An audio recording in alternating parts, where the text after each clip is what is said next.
राम राम भाई सारियाना भाई, स्वागत है आपका एक और न्यू व्लॉग में। तो भाई कल जहाँ छोड़ा था वहीं से शुरू करेंगे आज। तो भाई कल यहाँ पे छोड़ा था, आज यहीं से शुरू करेंगे। ब्रह्मा की उत्पत्ति।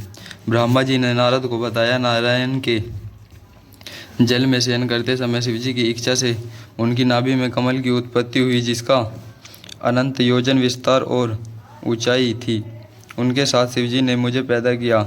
मेरे चार मुख, लाल मस्तक तथा त्रिपुंड धारण करने वाला था। मैंने उस समय कमल के अतिरिक्त किसी को नहीं देखा। मैं आपने तथा अपने कर्ताओं के संबंध में जानना चाहता था। बुद्धि विकसित होने पर कमल की नाल में से मैं नीचे को उतरा। एक एक नाल को पकड़ कर मैं 100 वर्ष तक नीचे को उतरता चला गया, परंतु मुझे कमल की जड़ का ज्ञान न हो सका। फिर नाल के रास्ते बाहर निकला तो कमल की कली मिली। उस समय मुझे एक वाणी सुनाई दी कि तप करो। मैं तप करने लगा। 12 वर्ष तक तप करने पर 4 भुजाधारी मंगल रूप वाले सुंदर विष्णु जी प्रकट हुए। मैंने उनसे पूछा, तुम कौन हो? संसार का कर्ता ब्रह्मा, विनाशी तो मैं हूँ। विष्णु क्रोध में भरकर बोले, तुम्हारा कर्ता तो मैं हूँ। तुम मेरी नाभि से उत्पन्न मेरे अंश हो। यह चराचर संसार मुझ में स्थित है। तुम मेरी शरण में रहो, मैं सब दुखों से तुम्हारी रक्षा करूंगा। इससे हम दोनों में भयंकर युद्ध होने लगा तथा इसी बीच में हमारे मध्य में एक लिंग प्रकट हुआ। हम दोनों ने युद्ध को बंद करके उस लिंग को नमस्कार किया। तब वास्तविक रूप में दर्शन करके लिंग की स्तुति की। प्रणव व्याख्या।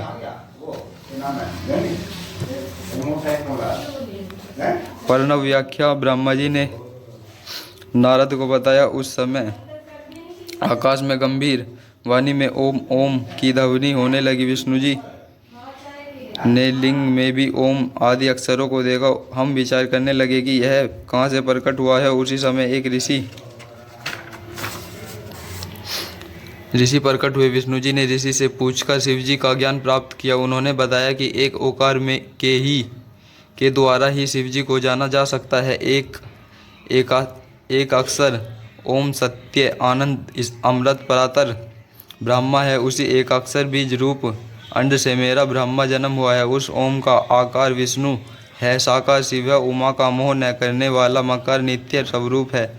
सवर्ण में अंड इसी से उत्पन्न हुआ है, जो ऊपर के भाग से आकाश तथा नीचे के भाग से 5 तत्व वाली पृथ्वी प्रकट हुई। इसके बाद 38,000 अक्षरों वाला वह मंत्र प्रकट हुआ, जो बुद्धिदायक धर्म अर्थ का साधक है। फिर मृत्युंजय मंत्र उत्पन्न हुआ। इसमें ओम जू से अथवा त्र्यंबकम यजामहे इत्यादि कहा जाता है। इसके साथ ही पंच अक्षर मंत्र ओम नमः शिवाय है तथा सम्यो चिंतामणि मंत्र उत्पन्न हुआ। दक्षिण मूर्ति मंत्र भी उत्पन्न हुआ है।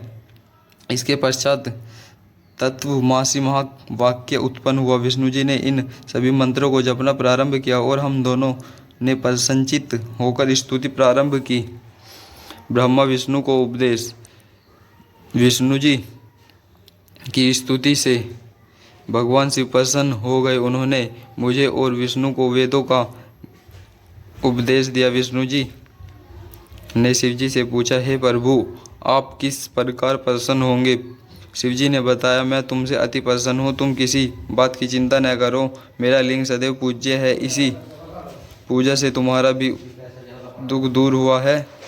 सभी प्राणी मुझे लिंग रूप में पूजकर अपने समस्त दुख दूर कर सकते हैं। मैं तरह तरह के फलों और मनोरथों को देने वाला हूँ। तुम मेरी पार्थिव मूर्ति बनाकर पूजा करो।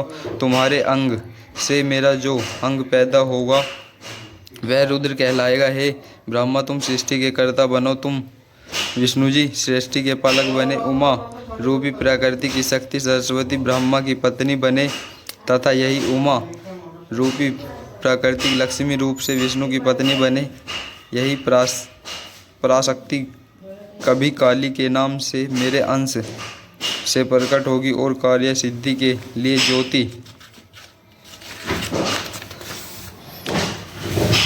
से प्रकट होगी। आप दोनों की पत्नियां परम मंगलमय कहलाएगी। ब्रह्मा, विष्णु और रुद्र की आयु। शिवजी बोले, हे विष्णु, तुम सदैव तीनों लोकों में पूज्य और मान्य रहोगे। ब्रह्मा द्वारा रची गई सृष्टि के लोगों के दुख दर्द को तुम ही दूर करोगे। अनेक अवतार ग्रहण करके तुम जीवों का उद्धार करोगे। हे नारद, इतना कहकर विष्णु को मेरा हाथ पकड़ाकर शिवजी ने कहा कि तुम सदैव इसके दुख में सहायता करना। तुम इस सबके अध्यक्ष और मुक्ति के दायक हो। हे हरि, यदि तुम पर कोई संकट आ पड़े तो तुम मुझ रुद्र का भजन करना, जो मेरे आश्रय में आ जाता है उसके सभी दुख दूर हो जाते हैं। अब तुम तीनों देवों की आयु सुनो। 30 दिन का एक मास, 12 मास का एक वर्ष, 100 वर्ष का ब्रह्मा का एक दिन। इस प्रकार वर्ष परिणाम से ब्रह्मा की आयु 100 वर्ष है। विष्णु का एक दिन ब्रह्मा के एक वर्ष के बराबर है। उनकी आयु इसी प्रमाण से 100 वर्ष तक है। विष्णु का एक वर्ष रुद्र के एक दिन के बराबर तथा इसी से तुमसे वे भी 100 वर्ष की आयु वाले हैं। शिव का उत्थान तो आश्चर्य है। फिर शिवजी अपना वरद हाथ विष्णु के मस्तक पर रखकर अंतर्ध्यान हो गए। तभी से इस लोक में लिंग की पूजा का प्रचलन प्रारंभ हुआ। शिव पूजन। ब्रह्मा जी नारद से बोले, तुम्हें लिंग पूजन की संक्षिप्त विधि बताता हूँ, ध्यान पूर्वक सुनो, क्योंकि विस्तार से बताने पर तो यह सैकड़ों वर्षों में भी पूरी नहीं हो सकती। शिवजी की पूजा भक्ति के साथ करनी चाहिए। प्रातःकाल ब्रह्म मुहूर्त में उठकर गुरु एवं शिवजी का स्मरण करना चाहिए तथा भगवान श्री हरि का ध्यान करना चाहिए। इसके साथ साथ अन्य देवताओं तथा मुनियों का भी ध्यान करना चाहिए। स्तोत्र का पाठ करें। इसके बाद लघु शंका और दीर्घ शंका मल त्याग को जाना चाहिए। दक्षिण दिशा में मल त्यागना चाहिए। मल त्याग के बाद 5 बार हाथ धोने चाहिए। बाएं हाथ को 10 बार और दोनों हाथों को मिलाकर 7 बार मिट्टी से मांजे। लिंग और गुदा को भी मिट्टी लगाकर 1 बार स्वच्छ करें। दोनों पैरों में 3 बार मिट्टी लगाकर 3 बार हाथ से साफ करें। वर्ण के अनुसार दातुन करें। छठ, अमावस, नवमी के व्रत के दिन, रविवार को तथा संध्या और साध्य के समय दातुन न करें। तीर्थ में विधि अनुसार स्नान करें। संध्या वंदना एकांत में करें। इसके पश्चात प्रथम गणेश जी का पूजन करके विधि पूर्वक शिव जी का पूजन करना चाहिए। आसन पर बैठकर 3 आचमन करें। शिव जी की स्थापना आवाहन कर प्रणाम करें। फिर ध्यान करें। प्रणव से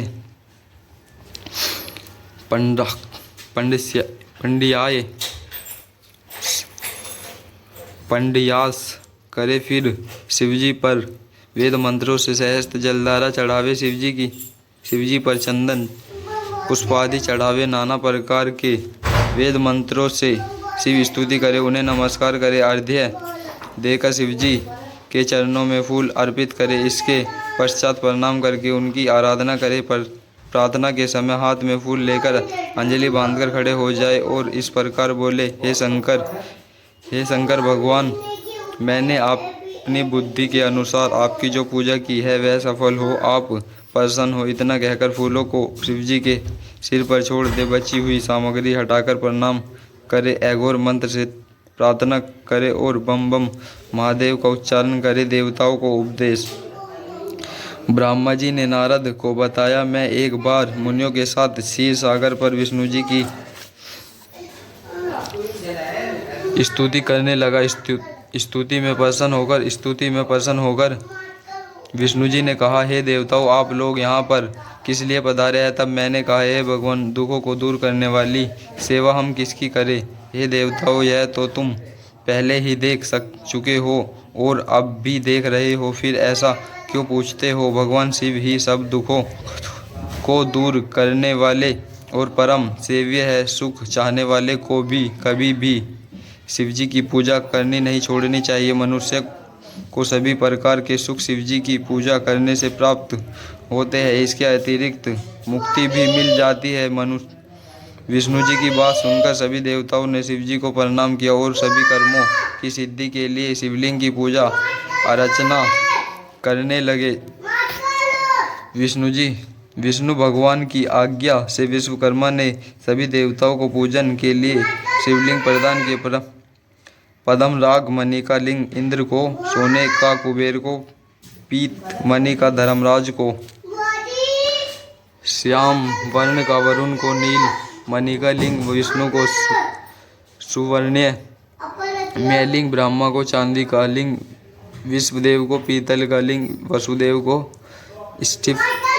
स्फटिक का मणि का लिंग अश्विनी कुमारों को, तांबे का लिंग लक्ष्मी को, मोती का लिंग आदित्य को, ब्रज का लिंग चंद्रमा व ब्रह्मा को दिया। ब्राह्मणों की पत्नियां को मिट्टी का लिंग, नागों को चंदन का लिंग, देवों को मक्खन का लिंग, योगियों को भस्म का लिंग, यक्षों को दही का लिंग, छाया को मिट्टी का लिंग प्रदान किया। इस प्रकार सभी को जब लिंगों की प्राप्ति हो गई तब मैं विष्णु जी के वचनों को मानकर देवताओं सहित घर को लौट आया। सभी को लिंग पूजा विधि बताई और उनसे कहा जब तक ज्ञान प्राप्त न हो जाए तब तक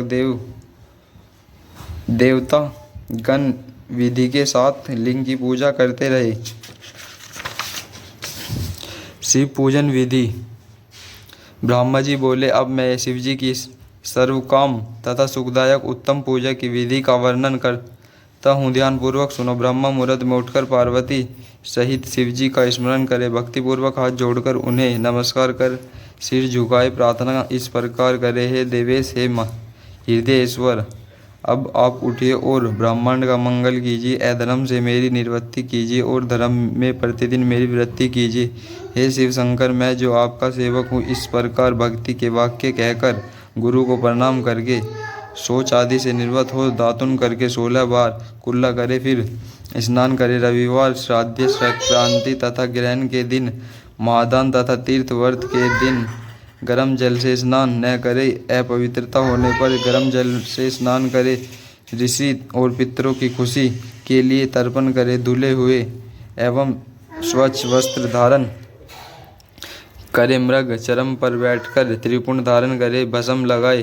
भस्म के अभाव में जल का ही त्रिपुंड धारण करे। इसके पश्चात शिव जी की आराधना करे। मंत्र के साथ 3 बार आचमन करे। इसके पश्चात गंगा विष्णु कहकर 1 बार आचमन करे। गुरु की आज्ञा अनुसार विधि पूर्वक गंध पुष्प आदि से विनायक आदि की पूजा कर शिव जी की पूजा करे। चंदन कुमकुम आदि से विधि पूर्वक पार्वती की पूजा करे। परिक्रमा करे। दंडवत प्रणाम करे। भक्ति सहित पुष्पांजलि अर्पित करे। फिर हे भूतनाथ, मुझ पर प्रसन्न होइए बोलकर प्रार्थना विसर्जन करे। पुष्पों द्वारा शिव पूजन का फल। आज भाई यहीं पर समाप्त करते हैं, कल यहीं से शुरू करते हैं।